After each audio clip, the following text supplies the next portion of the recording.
Bapak Ibu, saudara-saudari sekalian yang dikasihi oleh Tuhan, saya kasih tema sederhana firman Tuhan pagi ini, penghiburan di waktu kesesakan.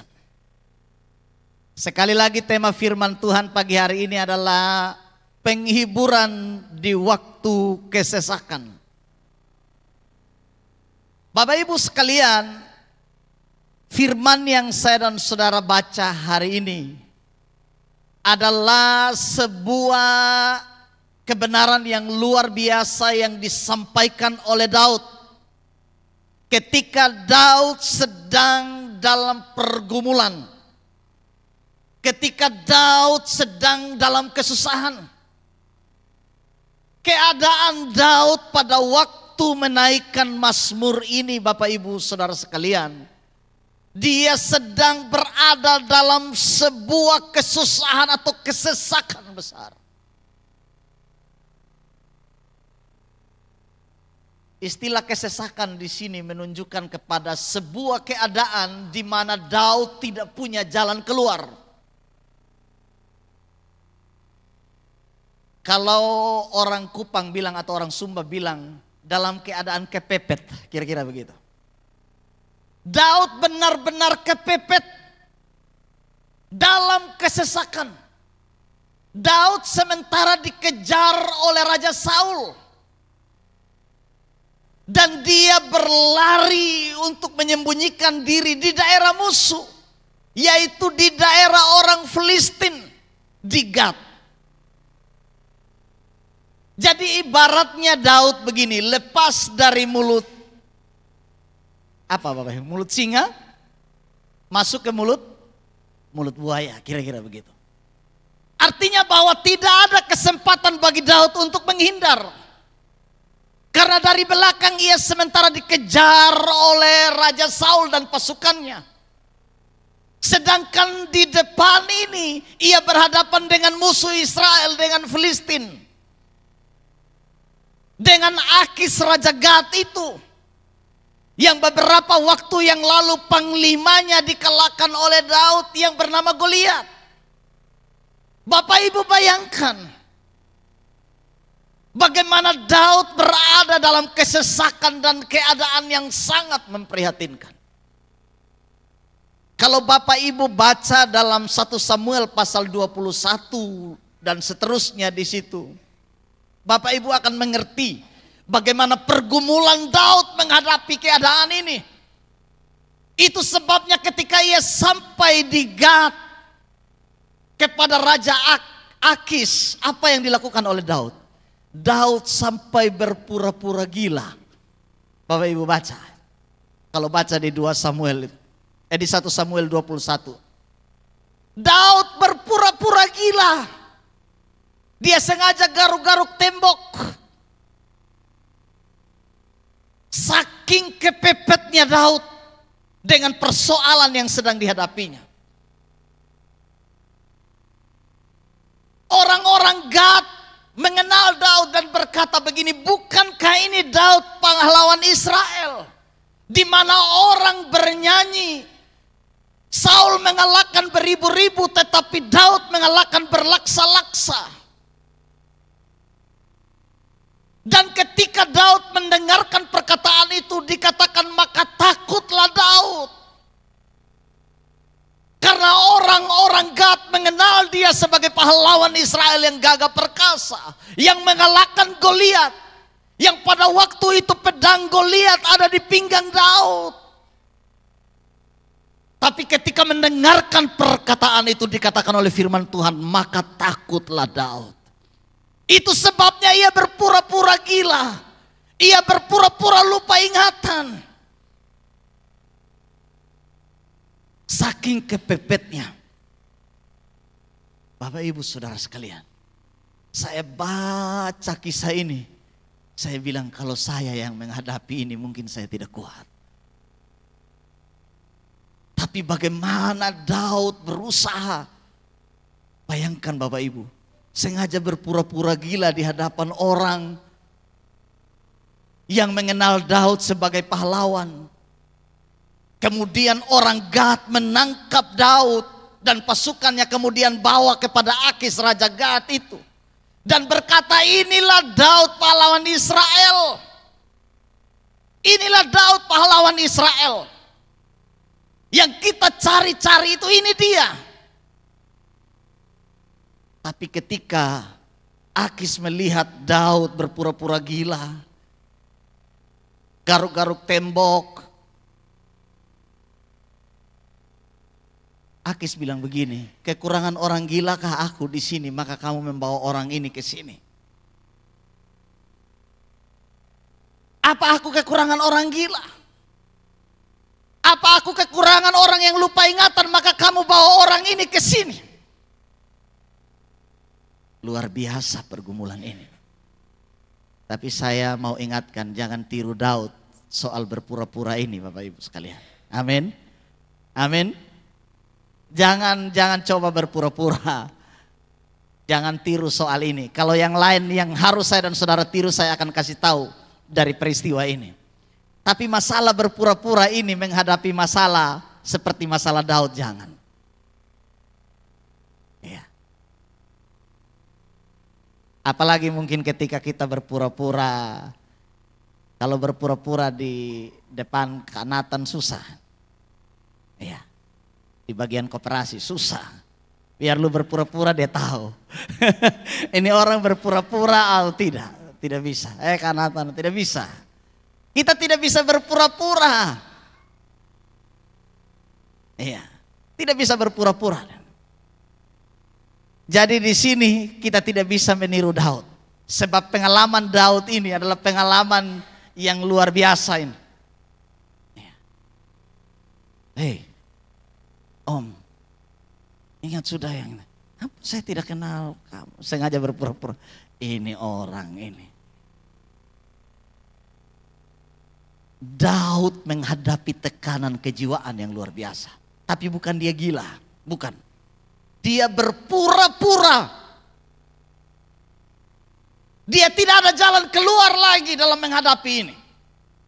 Sementara di belakangnya ada pasukan Saul yang sementara mau menyerbunya. Bayangkan Bapak Ibu. Kemudian di dalam kesesakan ini kita belajar bagaimana cara Daud. Yang dia ambil di sini Bapak Ibu sekalian, ayat 2 bilang begini. Kasihanilah aku, ya Allah.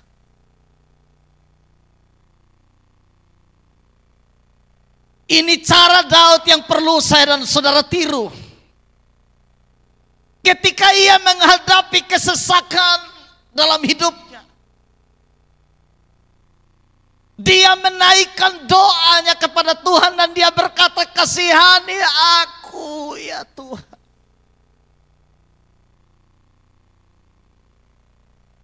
Ini di tengah tekanan musuh, di tengah-tengah himpitan, di tengah-tengah kesesakan.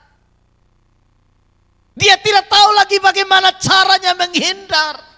Dia tidak tahu lagi bagaimana cara keluar dari persoalan itu.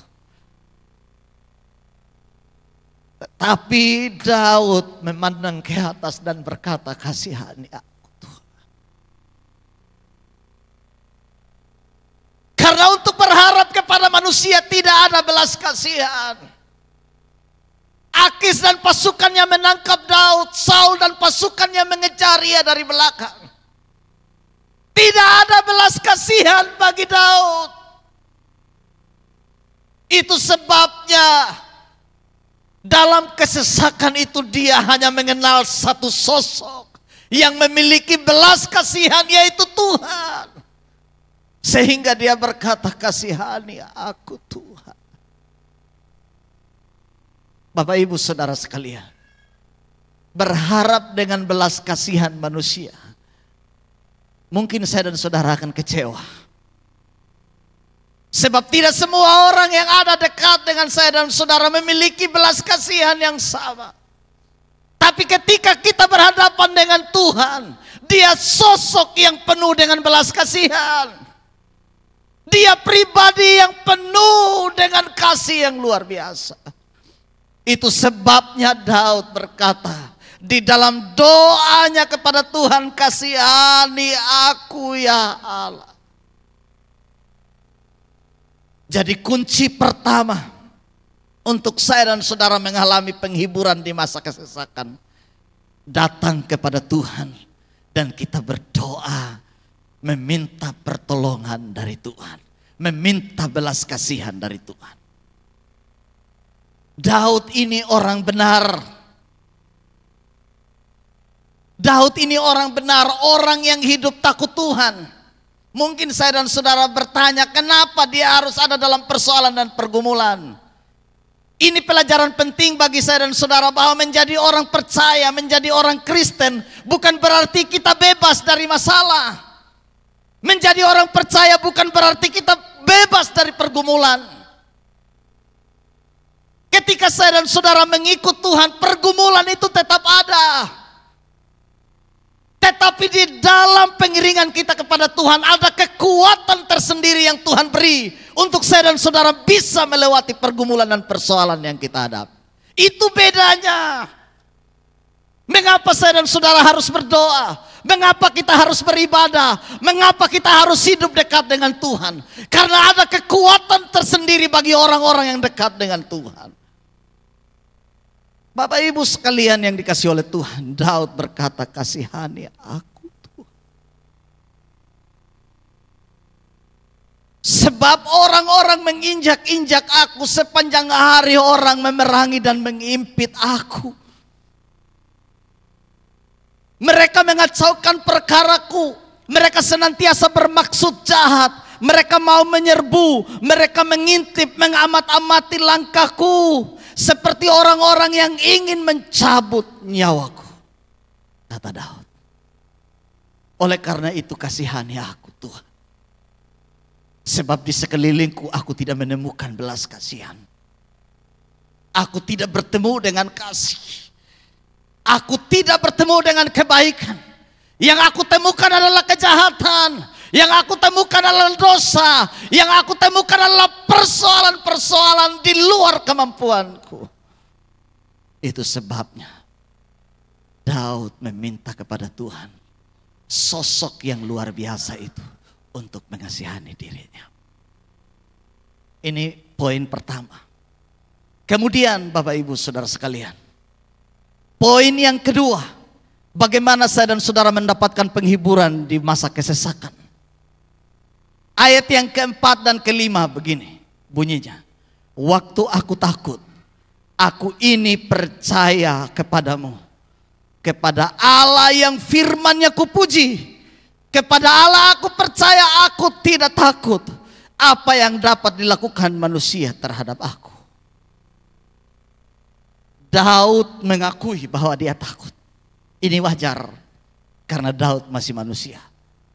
Saya dan saudara pun wajar ketika kita berada dalam ketakutan. Tapi di sini kita belajar dari Daud untuk menguatkan imannya ketika ia berada di dalam ketakutan itu. Makanya Daud berkata, waktu aku takut, aku ini percaya kepadamu. Mungkin ketakutan yang saya dan saudara alami berbeda dengan Daud. Tapi apapun hal itu menyebabkan satu hal, yaitu ketakutan. Tuhan kita sama. Amin. Tuhan yang menolong Daud adalah Tuhan yang sama. Tuhan yang membebaskan Daud adalah Tuhan yang sama, yang membebaskan dan menolong saya dan saudara di saat ketakutan. Ketakutan itu wajar. Tapi jangan sampai kita kehilangan iman kita di tengah-tengah ketakutan itu. Itu yang tidak boleh. Itu sebabnya Daud berkata, waktu aku takut, aku ini percaya kepada Allah aku percaya, aku tidak takut, kata Daud. Apa yang dapat dilakukan manusia kepada aku? Artinya, apapun yang terjadi dalam hidup Daud, dia siap menanggung resikonya. Yang penting ia tetap bersama Tuhan. Amin. Apapun yang mau terjadi dalam hidup saya dan saudara, tidak perlu kita takut. kalau kita bersama dengan Tuhan. Inilah cara Daud menguatkan diri sendiri, membangun iman percayanya kepada Tuhan di tengah-tengah kesesakan. Bapak Ibu Saudara, mari kita belajar untuk mendorong diri sendiri. Mendorong diri sendiri. Jangan tunggu orang lain dorong saya dan saudara. Amin Bapak Ibu. Amin. Jangan tunggu orang lain ingatkan kita, ayo mari kita ke gereja. Tidak perlu. Harus ada kesadaran diri dari dalam diri kita. Iman kita harus dibangun di atas keyakinan itu. Supaya kita bisa kuat menghadapi hidup ini. Orang-orang yang dewasa dalam Tuhan. Orang-orang yang kuat iman dalam Tuhan. Gereja itu tidak perlu diundang. Amin. Ibadah itu tidak perlu diundang. Doa itu tidak perlu diundang. Tidak perlu dikasih tahu. Baca Alkitab itu tidak perlu didorong. Dengan sendirinya ia akan laksanakan itu. Karena apa? Karena dia menyadari betul di dalam dirinya dia butuh Tuhan. Daud belajar menjadi motivator bagi diri sendiri. Kalau kita tunggu orang lain yang dorong kita, sampai kapan Bapak Ibu? Tidak akan ada orang yang mendorong kita. Mungkin setiap minggu saya berkhotbah dari sini mengingatkan kita semua. Tapi itu tidak cukup. Respon saya dan saudara terhadap kebenaran itu sangat penting. Supaya apa? Supaya di dalam diri kita muncul motivasi yang baik untuk membangkitkan iman dengan kesadaran diri sendiri. Daud berkata, pada waktu aku takut, aku percaya kepada firman-Mu. Ini cara Daud membangkitkan iman. Ia mendorong dirinya sendiri. Amin Bapak Ibu. Amin. Amin. Kita harus mampu menolong diri kita sendiri. Amin. Kalau tunggu sekeliling kita, Daud sudah katakan tidak ada yang baik di sekeliling. Dari belakang ada musuh, di depan ada musuh. Kiri kanan ada musuh, kecuali di atas. Oleh karena itu tinggal respon saya dan saudara dengan Tuhan. Itu poin yang kedua. Kemudian poin yang ketiga. Bagaimana kita memperoleh penghiburan di waktu kesesakan.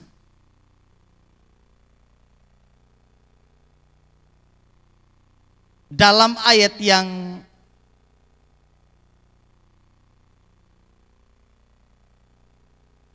ke-9 di sini dikatakan, sengsaraku engkau yang menghitung-hitung.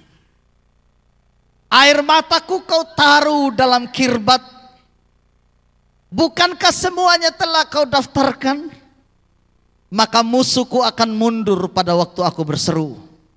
Aku yakin bahwa Allah memihak kepadaku. Kepada Allah firman-Nya kupuji. Kepada Tuhan firman-Nya kupuji. Kepada Allah aku percaya, aku tidak takut.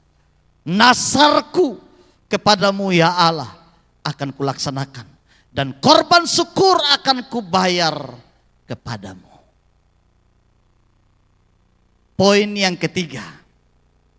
Daud sadar betul bahwa semua air matanya, semua pergumulannya ditampung Tuhan dalam kirbatnya.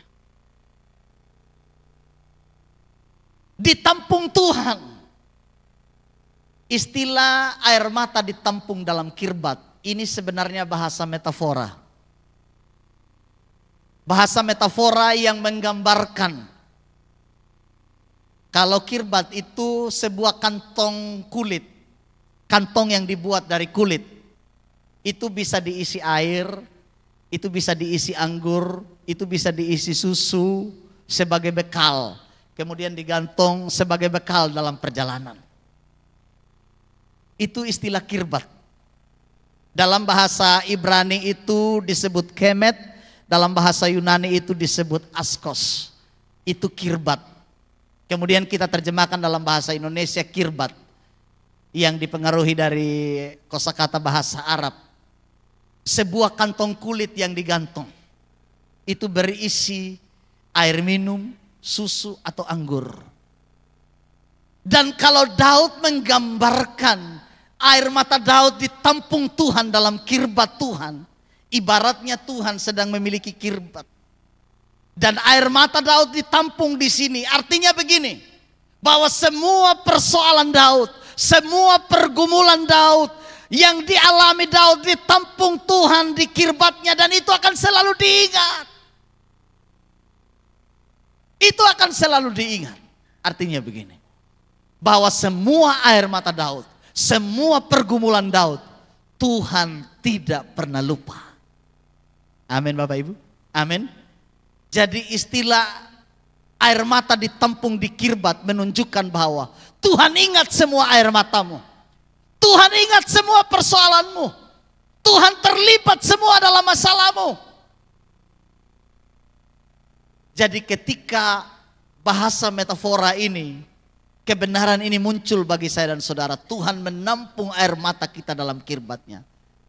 Dengan kata lain, saya dan saudara tidak bergumul sendiri. Amin. Ada Tuhan yang mendampingi kita dalam persoalan, dalam pergumulan. Itu sebabnya Daud berkata begini, aku akan membayar nasarku kepada Allah. Aku akan menaikkan korban syukur bagi Tuhan. Sebab sepertinya Daud berjanji, Tuhan, kalau kau tolong saya dari persoalan ini, saya akan hidup di hadapan Tuhan selama-lamanya. Saya mau hidup berkenan di hadapan Tuhan selama-lamanya. Dan saya akan menaikkan syukur kepada Tuhan selama-lamanya. Itu yang disebut nasar. Bapak Ibu pernah bernasar kepada Tuhan? Pernah janji tidak sama Tuhan Bapak Ibu? Kira-kira bahasa sederhana. Pernah janji sama Tuhan? Tuhan, kalau saya peringkat 1, saya akan beri korban syukur kepada Tuhan. Itu nasar. Tuhan, kalau saya lulus tes PNS misalnya, saya gaji pertama saya persembahkan di gereja, contoh. Tuhan, kalau saya mendapatkan kedudukan ini, maka saya akan melayani Tuhan. Saya akan jadi singer, contoh. Saya akan jadi WL, saya akan jadi pemain musik Tuhan. Saya akan jadi soundman, contoh. Saya akan jadi ketua pemuda melayani Tuhan, contoh. Saya akan rajin ke gereja Tuhan kalau engkau tolong saya. Kalau engkau sembuhkan saya Tuhan, saya akan ke gereja setiap minggu. Ini nasar. Saya dan saudara bernasar atau tidak dosa sebenarnya. Tapi ketika saya dan saudara tidak melaksanakan nasar itu, tidak menggenapi janji itu, nasar itu, saya dan saudara berdosa di hadapan Tuhan. Makanya Alkitab bilang, jangan cepat-cepat ucapkan nasarmu kalau kau tidak mampu menggenapinya. Berapa banyak orang yang sudah janji sama Tuhan tapi tidak menggenapi janjinya? Ada di sini yang pernah janji sama Tuhan? Ada Bapak Ibu? Ada pun saya pun saudara, dia janji, Tuhan, ini kalau saya lulus PNS, gaji pertama saya akan beli drum, kasih Tuhan. Drum di gereja, mau sumbang drum. Dia lulus 2 tahun, itu drum tidak muncul-muncul. Saya telepon dia. Dia bernasar di depan saya. Adi, 2 tahun PNS ini belum terima gajiku. Itu drum di gereja itu kenapa tidak muncul-muncul? Kakak saya pun gaji habis, ini saya baru terima langsung habis. Nah itu. Kenapa langsung habis memang? Karena kau belum genapi nasarmu kepada Tuhan. Jadi uangmu kau simpan seperti pundi-pundi dalam karung yang bocor. Kelihatan banyak tapi mengalir terus. Oh iya, bulan depan saya akan kasih drum. Benar. Minggu depannya dia beli drum, kemudian dia kasih di gereja. Tapi bukan di sini, di gereja di Sabu. Ada yang lihat-lihat. Langsung lihat ke kiri kanan. Kira-kira siapa yang guru di sini? Bukan itu. Ini disabu, di gereja disabu.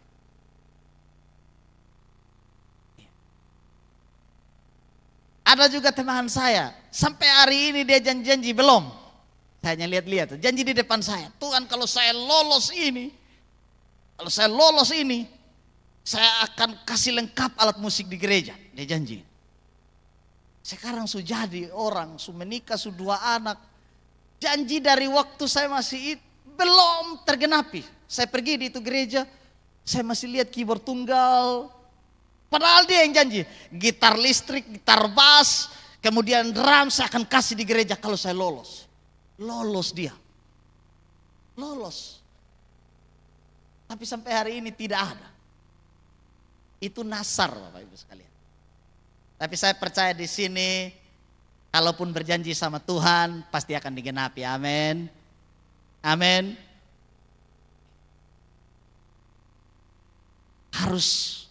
Nasar kita harus digenapi Bapak Ibu. Janji kita kepada Tuhan harus dibayar. Ada lagi teman saya doakan Pak Pendeta. Ini kalau saya sembuh ini, saya sembuh. Saya akan ke gereja terus.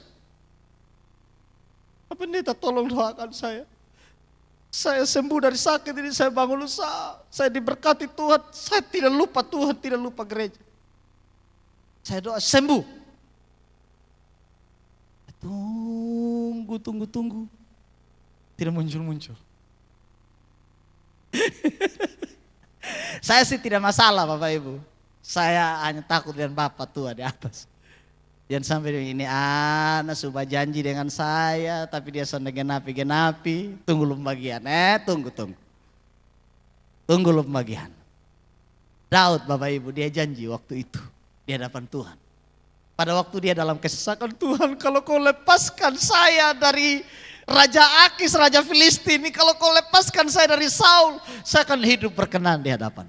Daud lakukan. Walaupun Daud sempat jatuh pada waktu dia jadi raja, dia selingkuh dengan Betseba. Meskipun dia sempat jatuh, tapi dia bangkit kembali. Tapi dia menggenapi nasarnya kepada Tuhan. Amin. Amin. Inilah Bapak Ibu. Inilah kebenaran yang saya mau bagikan kepada kita pagi ini. Dan ayat yang terakhir, ini yang terakhir. Soalnya Bapak Ibu lihat saya ini Bapak Gembala ini tidak cepat-cepat selesai. Ada yang senyum-senyum soalnya. Mama Aceh. Ini terakhir betul. Ini ayat yang terakhir betul. Sebab engkau telah meluputkan aku daripada maut, bahkan menjaga kakiku sehingga tidak tersandung. Maka aku boleh berjalan di hadapan Allah dalam cahaya kehidupan. Dan hari itu Daud bebas dari Gad. Akis bilang, kamu jangan bawa orang yang lupa ingatan ke sini, jangan bawa. Pulang, lepaskan dia. Saya tidak kekurangan orang gila di Filistin. Kasih pulang dia. Bapak Ibu bayangkan. Cara Tuhan membebaskan Daud luar biasa dengan cara berpura-pura gila. Bayangkan, tidak wajar bagi orang. Tapi Tuhan bisa melakukan berbagai cara untuk membebaskan saya dan saudara dari pergumulan. Amin. Dan hari itu Daud diluputkan Tuhan dari kematian. Makanya Daud bilang, Tuhan saya akan bayar janji saya. Saya akan bayar nasar saya Tuhan. Saya sungguh percaya hari ini, apapun janji kita kepada Tuhan, apapun komitmen kita kepada Tuhan, Tuhan pasti ingat. Sebagaimana Ia ingat air mata kita, sebagaimana Ia tampung air mata kita dalam kirbatnya, Dia juga ingat komitmen-komitmen saya dan saudara kepada Tuhan. Oleh karena itu mari, perbaharui komitmenmu di hadapan Tuhan. Lakukanlah kebenaran sesuai dengan janji Tuhan. Saya percaya kita akan keluar menjadi pemenang seperti Daud. Amin. Amin Bapak Ibu. Tepuk tangan dulu untuk Bapak Ibu saudara sekalian.